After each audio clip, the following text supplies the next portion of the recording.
How to change billing address on Amazon.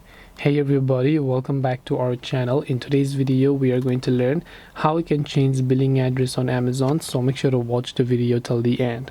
If you want to change your billing address on Amazon, it's actually quite very simple to do so. All you have to do is billing address is different than your delivery and shipping address. That is not the case here. To change a billing address, I would recommend you open your browser instead and go to amazon.com and log into your Amazon account. Tap on your profile name or the account icon here. Then under your account, go to the option called See All. So once you go to See All over here, you simply have to look for the payment, and it says Your Payments over here. So tap on the Your Payment section, and if you've happened to add any sort of card over there, you'll find the Edit button next to those card details, and you'll find the option to also edit your billing address.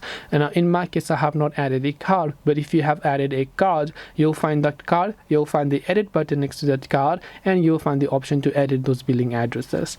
And this way you'll be able to change billing address on Amazon. Hope this video was very helpful. If you have got any more questions, queries, or doubts, feel free to also leave them down below. Thank you for watching and see you in the next video.